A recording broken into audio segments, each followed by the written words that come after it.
I have these friends, Dan and Sheila. They're podcast hosts. Welcome to Profiling Criminal Minds. I'm Dan. And I'm Sheila in this case, I think. Here for what might be our shortest episode ever, as we talk about the piece of fluffy yet mean-spirited ephemera that is the TV show Shooter. Yes, after I watched it, I'm going, I don't know why he wanted me to watch this. Okay, yes, it was, it's competently made. Oh, yes, it's competently made. The filming is fine. I think the writing is fine. The acting is fine. It's just tedious at times. It is. It's too long. It is too long. Oh, my God. You could have done this in 4 episodes. Without any trouble 10. at all. Yeah, 4 or 5 episodes and then moved on. Had a break. Do 5 episodes and you get to what happens at the last in episode 10, in episode 5, and move on, right? Yeah. Oh, no, What's life like? I'm going to agree with you that, there's this whole thing where, he gets thrown in jail, and he's in jail for approximately 11 seconds. It's really not that much of a believable threat to him. So there's 3 seasons of this show, right? There's 3 seasons of this show. I know that might sound crazy, but it's true. There's 3 seasons of this show, and the part that has me baffled, and after watching this season, right, is that Omar Epps is in all of them. How do you bring that character back? Does that make a lick of sense to you? No, but then Homeland didn't make a lick of sense after about the first 2 episodes. Seasons. Either. But he got killed off. They didn't keep bringing him back. I know, that's true. Yes.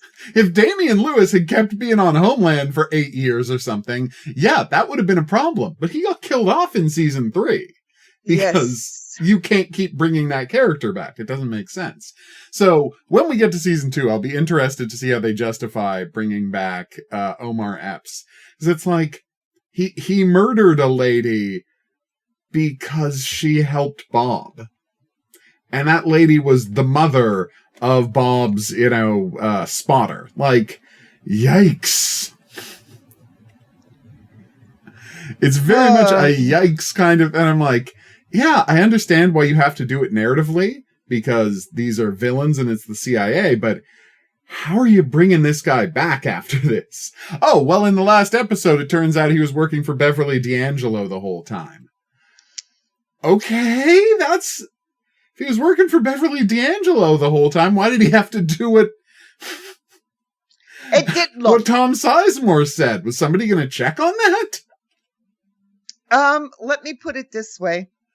It doesn't make a lick of sense, the whole episode. Yeah. When I say competently written, I'm going, I don't mean that the overarching story is competently thought through. No. But each episode, the interactions between the characters are fine. Oh, yeah. And the movement and, but it just gets so tedious. I don't need all this rifle stuff, but I guess there are a whole bunch of gun nuts they were trying to appeal to. I don't know. Oh, it's very much a show for the gun nuts.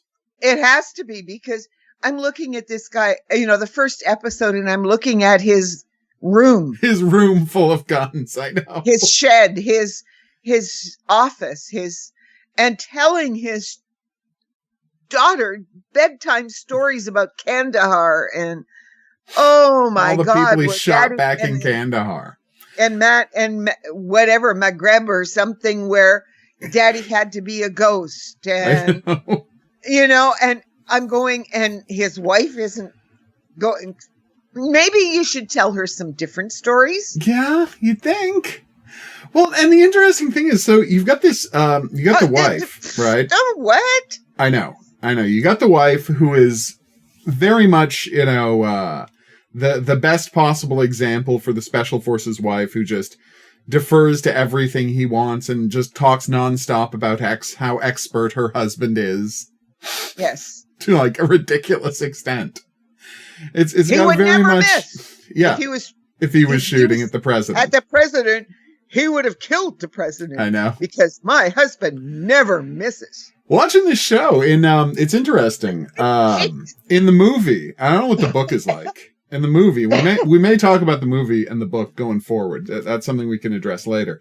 But in the movie, he's killing. The whole idea is exactly the same. The safest time to shoot somebody and never be suspected is when they're standing next to the president. That makes perfect sense. He was killing Archbishop Desmond Tutu. I mean, a fake version of Archbishop Desmond Tutu, but yes, a guy who was going to blow the whistle on a massacre in Africa that he had been providing cover for without realizing it with this mercenary group. So it's basically the same plot, except here it's the Russians have hired these people to assassinate the president of Ukraine, which, yikes. Well, yes, and that was to, of course, facilitate the election of the Russian sympathetic president. And then so it feels extra relevant now, even though it was made in 2016. Yes, I mean, that is about the only thing I can say is that back in 2016, this was more fiction than it would be today. Well, it's not that much fiction, because I'm sure it was inspired by the fact that they had just run out the Russian puppet, they had just run out the Russian puppet president of Ukraine in 2015. So I'm sure it was on everybody's mind. And it did have a ripped from the headlines feel then, but now it's even more relevant than it was then. Yeah. Because Putin decided that he would have his war whether he had a supportive presence in the presidency of Ukraine or not. Exactly. He just wants the territory. That's all there is to it. That's how imperial forces think. They just want what they want, and they'll take what they want. And that's why you can't trust empires. I'm looking at you, America. But at the same time, this was so weird.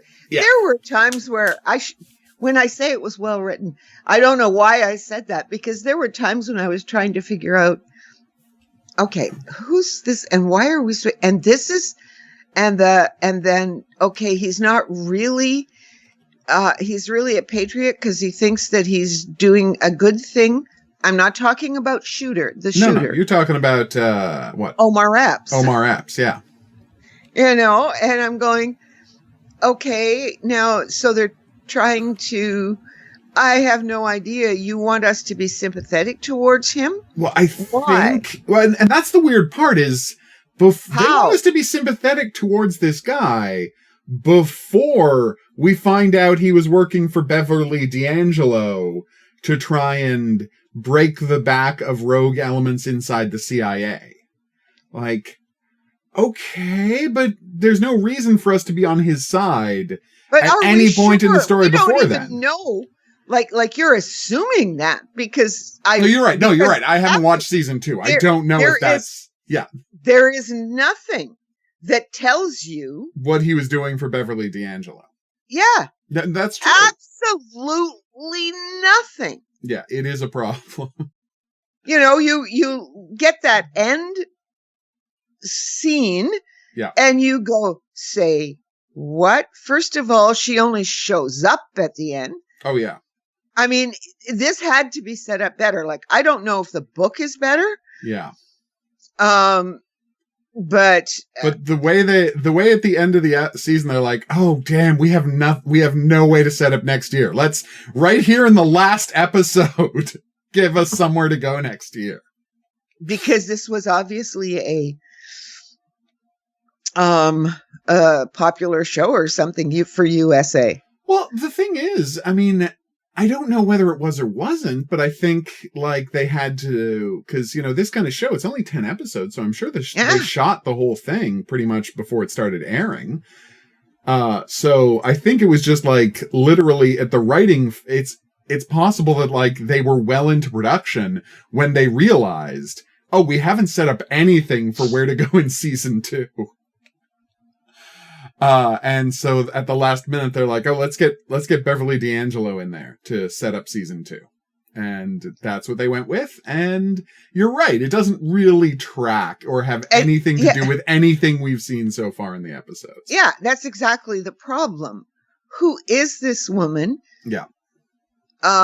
What is going on? Meacham is dead. Okay, so the Russians killed Meacham because he screwed up one too many times. Yeah. And he was clearly in the pay of the Russians. Oh, yeah. Okay, so, but why would you, none of it actually tracks to why. Like as I was watching it, I didn't think about it when we're talking about it. I'm going, because I got to the end and I went, okay, well, why did you want me to watch this? It's like, it is so out of sync with just about everything else we watch. Yeah. It's not out of sync with things outside of this the irony is there is a concrete reason why, but if I told you, it would ruin the surprise. The one thing I will never do is ruin a surprise. Okay. I mean, as we're talking about just the other day, 5 months ago in a Sunday show, I'm talking about when this will go up rather than when we're recording it. But no, you know me. I don't even watch trailers. I'm a no spoiler kind of person, so I'm definitely not going to tell you why it's so important that we watch the show Shooter, but I'll just leave it at that. I will say, I think the funny part is when I was watching it, I'm like, so I start watching it, I'm like, oh, that's who Zach Gilford from Criminal Minds reminds me of. Yes, Ryan Phillippe. I saw exactly the same thing. Isn't that funny? I thought, is that Zach Carr, but look at a different Gilford? time? Yeah. No, it's so funny. And I actually tried to find it on IMDb. I went on to IMDb, right? Yeah. And I'm watching, and it's not easy to find Shooter, the TV series. Yeah, no, most of the information is about the movie for obvious reasons. Yeah. It's a Marky Mark film. You know, and the rest of it, right? And and there's a bunch of other things that popped up when I was looking for it. And then I'm going, yeah. And it was really nice to see Jason Gedrick on it. You know, in the second episode. He gets always good to see. Always good to see Jason Gedrick. Because he speaks. Oh, yes, he does. I know. Well, I think he has one line in the first episode when he's like, hey, stop it. And he shoots at him. Anyway. Yeah, he's not a real character until he gets killed. But yeah. Well, it's funny, right? Because I'm watching I'm watching that and I'm like, it does really feel like so much of this show could have been cut down. Like the way they get the wife to be in danger and the daughter be in danger is so unbelievably contrived. Because, you know, they can just sit there under FBI protection and there's no trouble at all. Like they go off on the run for reasons that I have no idea why they're doing this. Why they're going on the run when it's like no one thinks they're in danger from the government. And in fact, they aren't in danger from the government. They go on the run just so they can get captured to set up the last 2 episodes. And don't get me wrong, like the showdown at the golf course is, I think, a very, very well designed sequence. Oh, yes. And it was nice to see the bad guy get it in the end. Oh, yeah. And I will say, I actually really liked Desmond Harrington as the millionaire guy who runs a Blackwater style thing. I mean, it's obviously Eric Prince. We all know who we're looking at. But the whole idea of his character being that he is filled with this like overwhelming sense of what's the best way to describe it? It's like not that he's been missing out, but it's like that he feels like he's got this giant mercenary army, really but he has no real manliness because his fathers and grandfathers actually fought in war, and he just, you know, runs a corporation, and he'll do anything to prove his manliness. No, he can't because he's missing his leg. Yeah. Yeah. And so he's never had the chance to prove himself. And so he's going to do whatever he can. And so he becomes obsessed with this whole world of sniping to prove that he's the real deal. And it's like, I think that's an interesting character. And I think, oh God, I'm blanking on his name. This is really embarrassing considering how much we love this man. You know, who plays the shooter's teacher. Oh, William Fichtner. William Fichtner. Thank you. Oh my God. Wonderful. Well, best episode of the show. Of course it was. Best episode of the show. He's fantastic.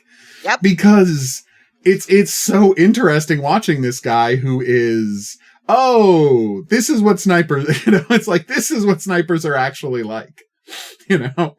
Yeah. This guy who has become completely disconnected from human experience because too many times, like he pulled the trigger too many times. Yeah. And he admits it. And that's why he has separated himself from all human beings. Yeah. And I mean, this is the thing. If somehow or another, our hero was dealing with any of the same things. Well, he's exactly the same. And William Fichtner is telling him, don't stop it.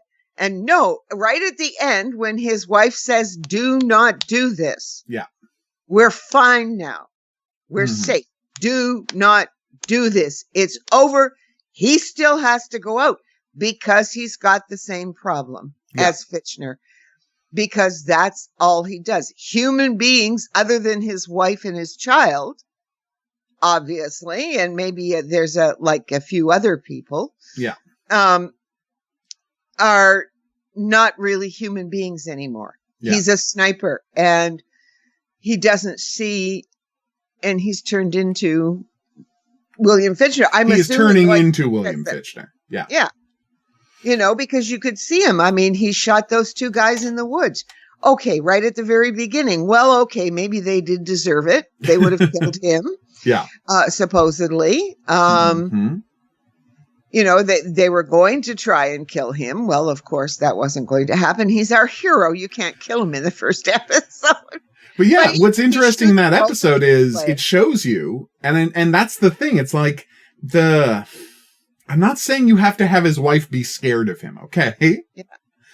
But in the first episode, there is this casualness with which he's ready to go to violence, right? With which he is eager. And don't get me wrong, I'm fine with him saving animals that are being hunted off season. Right. And avoiding using traps. Like if you need to shoot a guy who's doing illegal things and butchering animals, that's fine with me.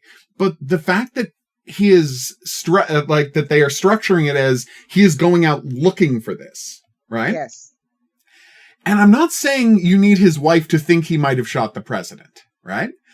Because obviously you don't believe and I think that's part of the problem is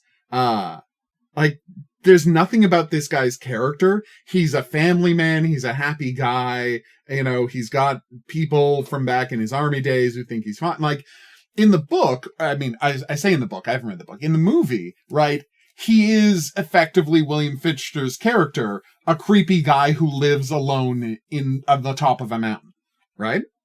That's how he is in the movie. And so it's kind of believable that this creepy guy who lives alone at the top of a mountain would shoot somebody, right? Would show up and shoot the president because all of his friends got killed in special forces jobs that went wrong, and he blames the government for it. That's how they frame him in the movie. Here, I don't see why he's a believable patsy. I don't know why he's a believable patsy. He doesn't have any PTSD. That we see. I mean, you can argue that the fact that he's constantly eager to put himself in danger and get into gunfights is a sign of his PTSD. Well, yes, but in terms of he has managed. Well, he doesn't deal with people. No, he doesn't deal with people much. And he is obviously ultra. What's the term they use for heightened alertness? Yes. Yeah, he obviously has that, where he's easily triggered by anything he perceives to be a threat. Now, luckily, almost everything is a threat to him.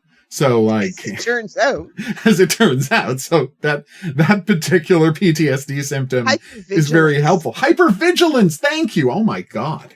Oh, yeah, I know. My brain. I'm glad I'm not the only one that forgets obvious words. I know. Hey, I also forgot William Fichtner. I'm just having a weird day. Okay. Yeah. We love William Fichtner. But anyway, the thing that got me, right, is he's got symptoms of PTSD, but it's like fundamentally, and they don't really get into it in the way he's framed. And I know it would be easier to frame him if he had gotten successfully been shot by Jason Gedrick, so there's, nobody to talk to. But it's like, you don't really understand what the story is. Like, the story for why Lee Harvey Oswald was picked as a patsy makes perfect sense, right? He's a commie who, emigrated to Russia and married the daughter of a guy in the KGB and has been loudly saying that America's awful for what they did to Cuba and how the Bay of Pigs was illegal, right? Yeah. So it's like, perfect guy to believably want to shoot the president. I mean, it's kind of weird that they let him right back into the country with his KGB daughter wife, but with no trouble whatsoever. That kind of it makes you real suspicious of whether or not he actually shot the president. That's not a conversation we're going to have today, but the position of the show and book and movie shooter is, no, Lee Harvey Oswald obviously did not shoot the president. I mean, the whole idea of the cop is supposed to be a reference to the cop who Lee Harvey Oswald supposedly shot. Yeah. Right. Like, that's all tied in there. Well, yeah, but it is strange. It is very strange. We haven't yet talked about the FBI agent. And the fact is that if they are such a good, they were going to frame him and frame him well. They sure as hell didn't frame him well. No. Because they put this initial stuff in and she went through all of the files on on our shooter.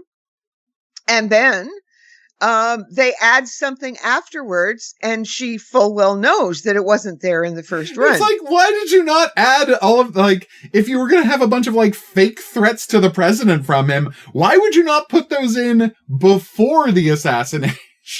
Like, a while before the assassination. You had to have this planned for a while, right? Yeah, because she checks him out, and she can't figure out why he's in the list of low possibilities. Exactly. Because there is no threats, there are no emails, there's nothing there that made any sense to her, which is what got her involved. Exactly. Ultimately, right? And I watched it. It was, as I say, it was competent. Yeah, but it doesn't have the thrills of something like Reacher, right? It just doesn't. Oh God, no. No, it in doesn't. fact, I've been watching these. There are these. Have you seen these commercials for Amazon Prime? I probably haven't. No, you probably haven't. I only actually watch Amazon Prime, so I don't actually see a lot of commercials for Amazon Prime. Yeah, well, what happens is the TV every now and then. So there's this guy who gets up. He's got a baby, right? He's about 2 years old or something, a year and a half.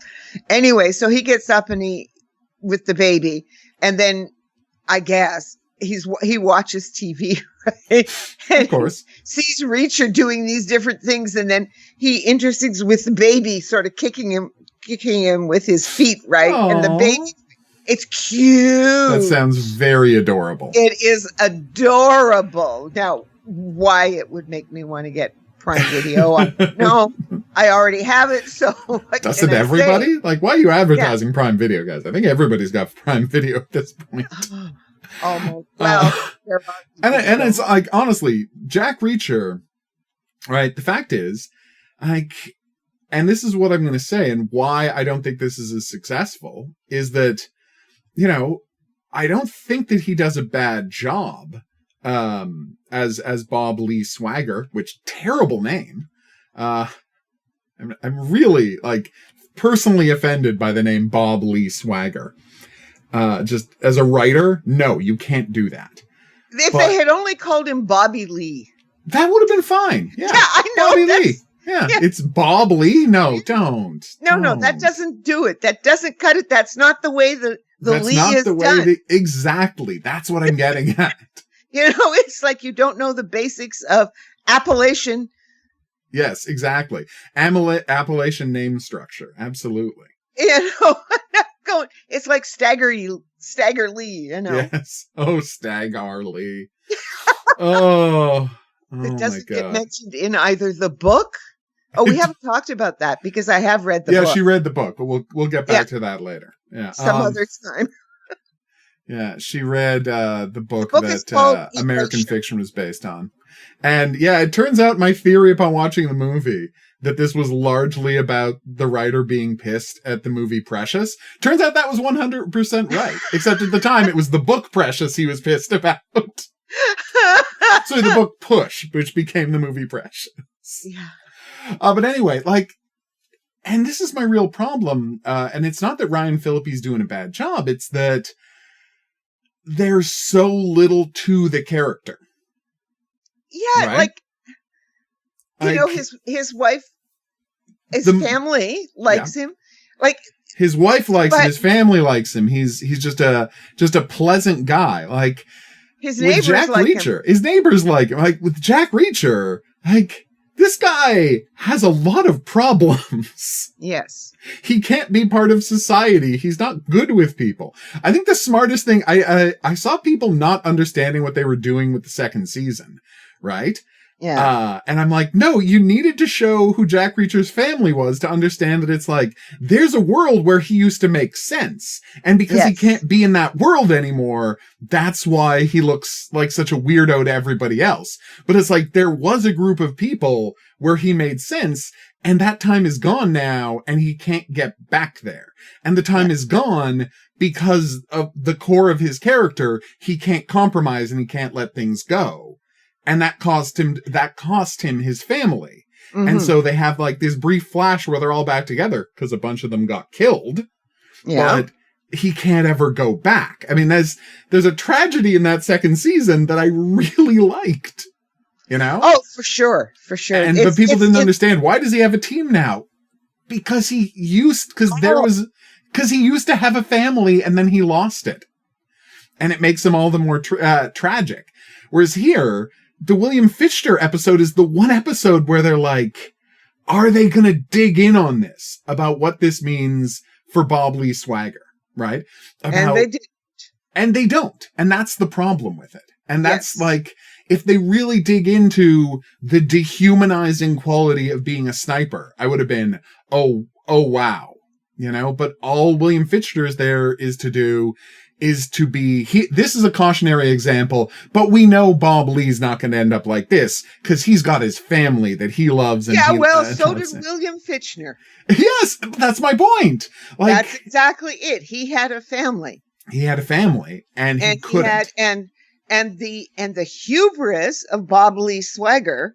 Yeah. Okay, so maybe you're going to watch season 2 and 3? Yeah. Well, no, we're both watching season 2 for next week. Oh, I see. Okay. Sorry. Because then you'll find out why we watched season 1. Oh, I see. So I have to watch season 1. Now we'll get to season 2. Okay. Yeah.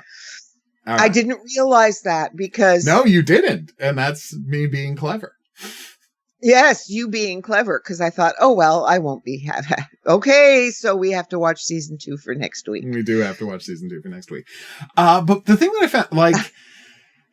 there are some, entertainingly loathsome guys, but at the same time, like, you watching it and you're getting this feeling where I don't understand why he's not just killing this guy, right? Oh, it's so he can cause problems later.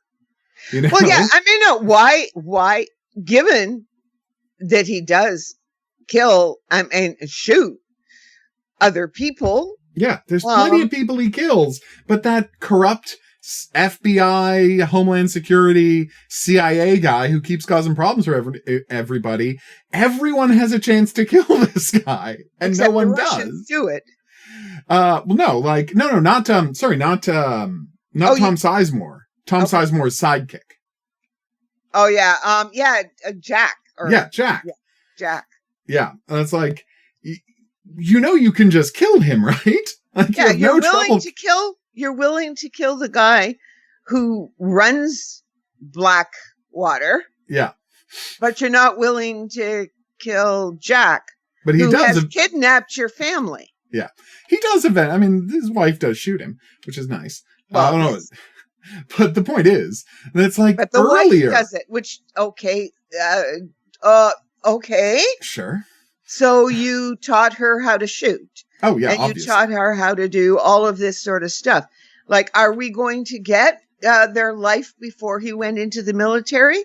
Or Possibly. was he already a sniper when she married him? That's because a really good question. Is about 8, I guess, right? Yeah. 8, 9. You know, and I thought the whole business of his wife with her brother-in-law was very contrived. Oh, completely. Completely stupid and contrived. Why didn't she just say, well, your wife already knows? Yeah. That's all she had to say to him. Mm-hmm. I'm sorry we didn't tell you. I didn't want you to know. But, you know, and that would have stopped it right away. He never would have gone to the FBI. No, of course not. Well, no, but it's like they lie to him just so that they can have a villain for her to stand up to. The show turns him into a villain. Well, I agree with you. He's completely if anything, he's has the most reasonable reaction to situations. Yeah. I'm saying the narrative of the show needs, and I mean this is part of the problem of the structure, right? That we found so unsatisfying is they contrive a situation so the wife can have a villain to overcome, and it's her brother-in-law who's being completely reasonable. Yeah, I mean, I'm going. Yeah. Okay. It's. I was doing all sorts of other things while I was watching this show. I felt exactly the same way you did. It was just like I can. He did nothing wrong. Here. Yeah, he 100%. He did nothing wrong. All she had to do was say, "Yeah, well, I'm sorry, I didn't tell you. Your wife already knows. My sister. I told my sister, but I swore her to secrecy. Yeah, and I'm sorry we didn't include you in this because it is part of his life too. It is." His family is in danger because of what you're doing. Yeah. And he has a right to know about that. Yes. So, you're just sort of sitting there going, and why didn't she make it, and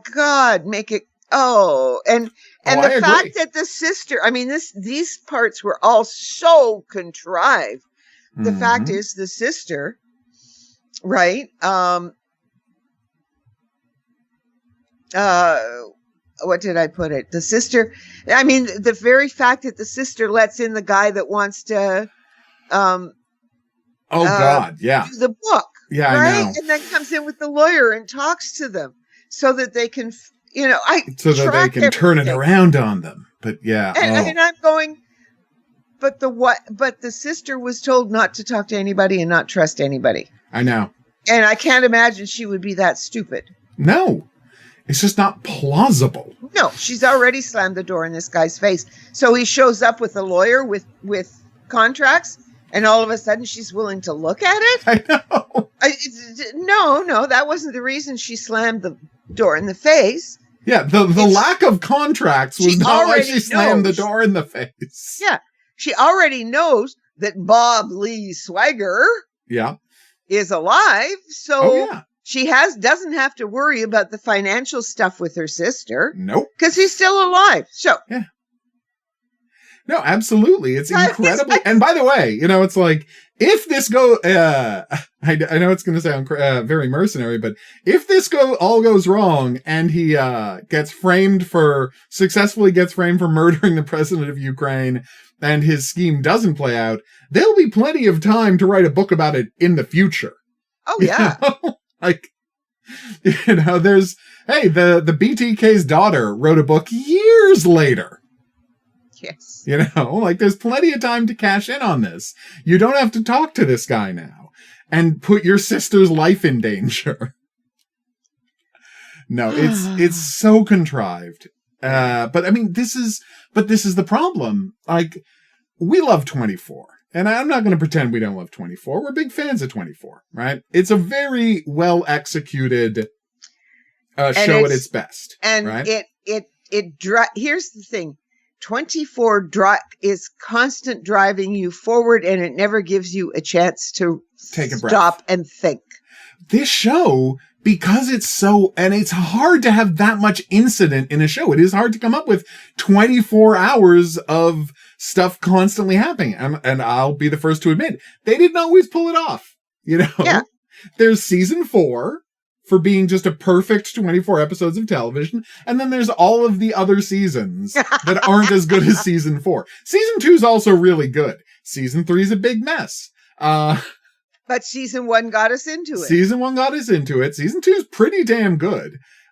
Season 3, complete mess. Season 4, it hits the ground running with David getting shot and then never lets up the gas for a split second for the entire rest of the show. Best villain the show ever had in Arnold Vosloo. Mm-hmm. Right? Just a fantastic season of television. Right? But it's hard to do that. And even it spun its wheels quite a bit. And this show, there's so many opportunities we have to just calm down and think about what's going on and to chill. No. That's not what this is supposed to be about. The threat has to be so complete. Yes. That threat has to be so complete and all-encompassing that you have to constantly be rushing against it. The amount of times characters have in this, right? And the fact that it doesn't address how crazy the world would, how absurdly the world would react to the president almost getting assassinated. It turned out it's an American military man who did it. Right? The man surrenders and goes to jail, then escapes from prison, then is killed in an explosion. A couple of days later, the world would be going insane if this was happening. Yep. And it's just not believable that they're able to go over this long an amount of time without everything kind of collapsing under them. There's too much room. And I think it comes down to the thing we said right at the start, which is this show is too many episodes. Yes. I mean, it's unlike, as I said, it would have been it should have taken place over 3 days like Lee Harvey Oswald. Exactly. People don't, it's hard to wrap your head around the fact that it's Lee Harvey Oswald, shot the president. That's right. I'm still skeptical about that. But it's and he was dead 60 hours later. Yep. They killed him immediately. Oh no, it was just some random. Oh, you mean the mobbed up guy who's dying of cancer? The mobbed up guy who's dying of cancer mysteriously was allowed to just walk into the police parking lot with a gun? A completely plausible thing that no security precautions were taken with the assassin of the president. No. Oh my God. Yeah, no, it's a completely plausible series of events. Even back then, someone who had killed the president. Yeah. You were a little more careful with it. The 60s and we were naive back then. Give me a friggin' break. It was John F. Kennedy who was shot. Yeah. Not Millard Fillmore or something. Or Harding, right? Yeah. Come on, people. Yeah, come on. Warren G. Harding. Yeah. But anyway, we're not here to talk about JFK. Although, JFK does loom over this. It really does loom over this. But, by design. It's about presidential would-be assassins. So there you go. But yeah, the whole thing, that ridiculous side episode where he has to go and infiltrate a bunch of anti-government people and Omar Epps gets caught and come on. I have never more profoundly felt that my time was being wasted by an episode of television. Just get us to William Fichtner, Oh God. Yeah, it was frustrating. It was genuinely frustrating. But yes, I gotta say, from episode to episode, I think there's a couple of good moments every time. And it was a nice window into the world of these absurd gun nuts. I like the scene where he goes to the gun show And it's like, oh, the place where he's most likely to be recognized. And they do the whole thing. And it's like, they do the whole thing with the pedigree of the rifle. And it's like, these rifles, only 4 of these rifles were made. And they're the most special things imaginable. And the weird part is, for people who aren't gun people, like, I'm not a gun person. I don't understand the significance of that gun. It's just so weird to have them, like, telling you all of these things about this rifle, but there's no way to see it. Like, when people tell you, when people tell you a car has special qualities X, Y, and Z, it is very easy to demonstrate those qualities on film. When people tell you a rifle has qualities X, Y, and Z, it is almost impossible to demonstrate those rifles on those traits on film, because he's Bob Lee Swagger. He's gonna hit whatever he's aiming at, no matter where he is and no matter what gun he's using. Right? So you talk about the specialness of Lon's rifle, and I'm like, but how is that different from any other of the rifles we've seen in this thing?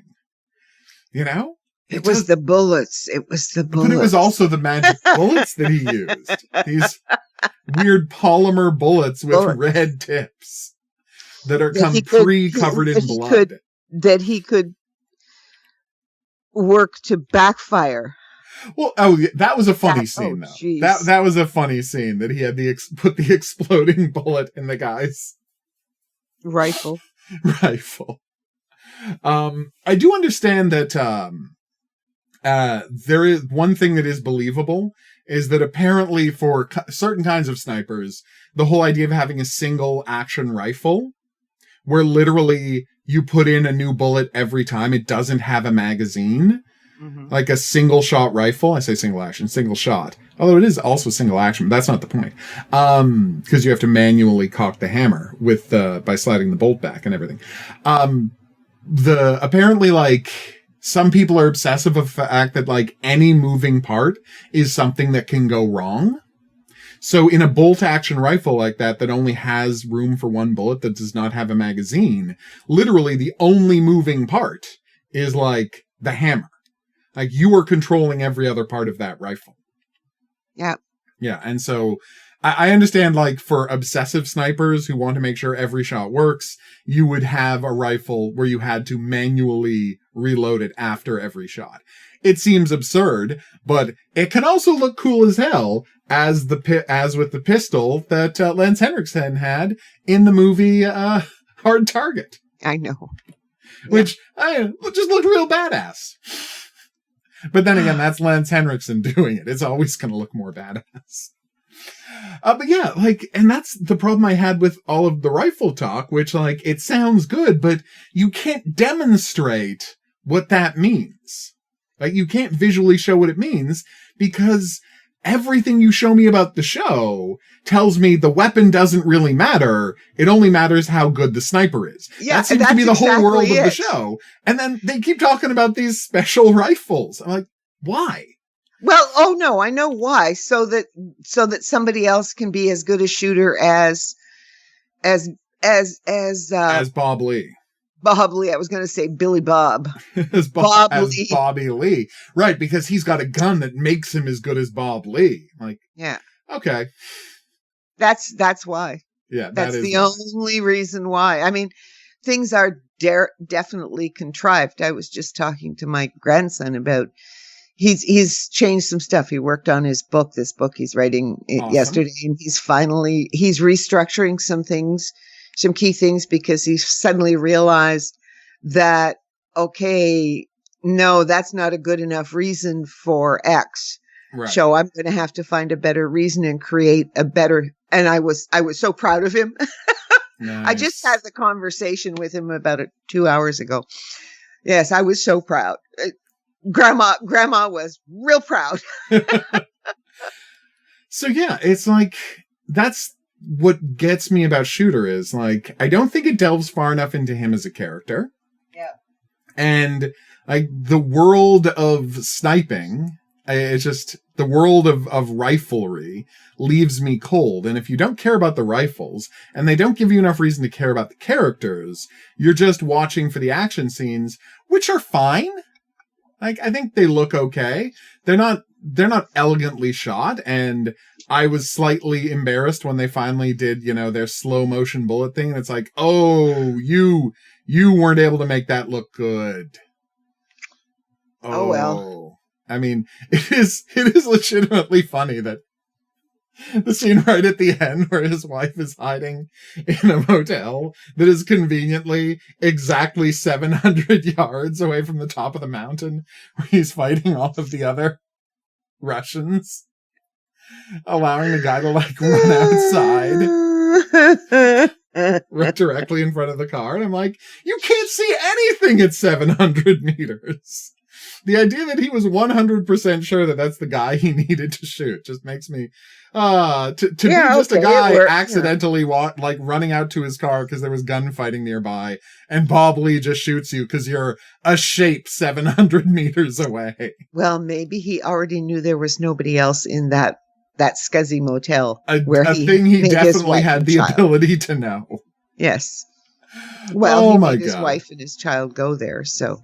No, he definitely did all of his background in the hotel. I mean, it's a silly show. It doesn't take the stuff, the psychological stuff seriously enough. It has one really good episode because William Fichtner just elevates the whole thing. He really does. He elevates the whole world that he's in when he's here as a guy who has just been broken by experiencing the exact kind of thing that we are being asked to believe that Bob Lee Swagger kind of just shakes off. Yeah. Right? Yep.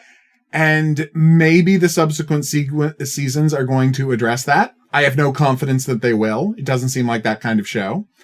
And it only did 3 seasons, but we are going to watch season 2. And there was one big question left. No, there's one big question left at the end of this season. I mean, they don't make a big deal out of it. But the fact is, his best friend, whose mother Omar Epps murdered, right, yes. Was killed because, and this is, by the way, such an absurd idea. The premise of the show, the backstory, because this is how they motivate him to work on the president thing, is they find out. So, apparently, people were so ticked off that Bob Lee and I don't remember the name of his partner. Donnie, thank you. Oh my God, Donnie, right? You're having a bad day, aren't you? I am. Then again, I watched this a month ago and you watched it yesterday. So character names are eluding me. But anyway, Donnie, right? The Taliban was so mad at how Bob Lee and Donnie had been just, going across the country, murdering all of their leaders. So the Taliban hired a Russian mercenary who is the best sniper in the world to track and kill the two of them. That's such an absurd premise. And that's how Donnie died. Because in the movie, right, Donnie was killed in the same, because they were providing cover for the mercenary group to do the genocide, to wipe out the villages. I mean, he didn't know why he was there. He was just ordered to. And Donnie got killed by the warlords who showed up after the mercenaries had killed all the people in those villages. And so Donnie it was just a bad situation, and it was caused by the very people who did there. Whereas in this show, Donnie was killed by Solatov, the world's greatest sniper, the one man that Bob Lee hasn't been able to kill. So there's technically a big plot thread left hanging because he's promised that he's going to get a shot at Solatov if he protects the president, because that's who's been hired to kill the president. That's just a lie to get him involved, of course. Really, it was just Desmond Harrington who's going to kill the president of Ukraine. But he has no way of knowing that. So yeah, that plot thread that the guy who killed Donnie and almost killed him is still out there, is left hanging. And yes, that is going to come up in season 2. I can promise that. So I know you weren't desperate to see that resolved, but the show felt that needed to be resolved. Yeah. And that's why there's a season 2, and it's going to be part of the thrust of season 2. At least part of. So that is something we will talk about next week. But for now, thanks for listening. Thank you, Dan. For making me watch this aggressively mid TV show. But anyway, we will thank you for listening. If there's another aggressively mid TV show you'd like us to watch, let us know by dropping us a line at profilingcriminalminds@gmail.com. We would love to hear from you. It's crazy to me now that, like, by the time you're listening to this, you've already heard us talk about, like, season 17 of Criminal Minds. Because right now as we listen to this, we have just found out that as we're recording this, we have just found out the release date of season 17, and we are, like, eagerly counting down the 4 weeks until we get to watch it. Oh, no, 3 weeks today. 4 weeks today, right? Tomorrow, because today's Wednesday. Today is Wednesday. I don't know what day. All right, I'm going to go take a nap. This is embarrassing. It is 1 month tomorrow. We are so close to seeing it. I'm so excited. But yes, so you already know how we feel about season 17, and we don't. So this is putting me in a very weird position. But yes, if you be sure to rate and review the show if you're listening on an app or podcatcher, because that's how people find out about it. We're going to see you back here next week for the hopefully much improved and 2 episodes shorter season 2 of Shooter. So maybe having 2 less hours will cause them to focus themselves a little better. I hope so. One can only imagine. We'll see you back here for that. But until then, I'll say that's right. Au revoir. And have a good week.